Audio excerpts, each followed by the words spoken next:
ব্রহ্মপুত্র নদের ভাঙন ঠেকাতে নির্মাণ করা হয়েছিল অস্থায়ী প্রতিরক্ষা বাঁধ। মাস না পেরোতেই বাঁধের দুটি স্থানে দেখা দিয়েছে ভাঙন।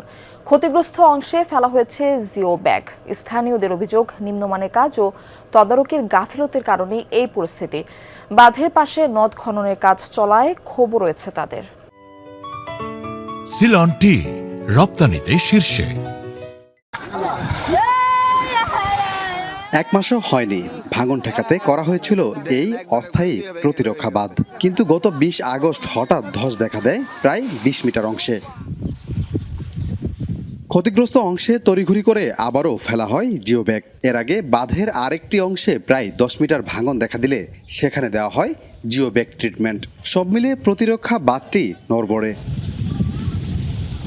ঘটনাটি জামালপুরের ইসলামপুর উপজেলার চরপুটিমারি ইউনিয়নে। ব্রহ্মপুত্র নদের আগ্রাসন ঠেকাতে অস্থায়ী প্রতিরক্ষা বাঁধ নির্মাণ করে পানি উন্নয়ন বোর্ড। ঠিকাদারি প্রতিষ্ঠান মেসার্স একরামুল হক খান কার্যাদেশটি বাস্তবায়ন করেন। স্থানীয়দের অভিযোগ, নির্মাণের অল্প সময়ের মধ্যেই বাঁধের বিভিন্ন অংশে ভাঙন দেখা দিয়েছে। উপরে খুব সুন্দর করে বানাইছে, কন্ট্রাক্টরে কাজ করে গেছে, কিন্তু আসলে পর্যাপ্ত পরিমাণে ডাম্পিং এটা হয় নাই। এক বছর যদি টেকসই না করে সে কাজটা দুর্নীতিবিহীন হয় কিভাবে? এটা শুধু দৃষ্টি ধাঁধানো একটা কাজ করে চলে গেছে, দায়িত্ব সেরে দেওয়া যেটাকে যাকে বলে। দুই জায়গা এমন গইন হয়ে গেল যে বস্তাটি চলে গেছে, এরপরে আবার এনে 700 বস্তা ফেলাইছে। বাঁধের পাশে নদ খননের কাজ চলায় ক্ষোভ রয়েছে তাদের। একেরা গাং খুঁজে বাই করতেছে এক জমি দিয়ে, আর এক জমি দিয়ে কি করতেছে বালু ফেলাই দিয়ে ওটা বন্ধ করে দিতেছে, আবাদ করতে দেয় না। নদী খননেই আরো বেশি রকম ভাঙতেছে। এই নদী খননেই আমাদের আরো ক্ষতি বেশি করছে। ঠিকাদার প্রতিষ্ঠানের দাবি বরাদ্দ অপ্রতুল, তাই প্রয়োজনীয় প্রতিরক্ষা ব্যবস্থা নেওয়া সম্ভব হয়নি।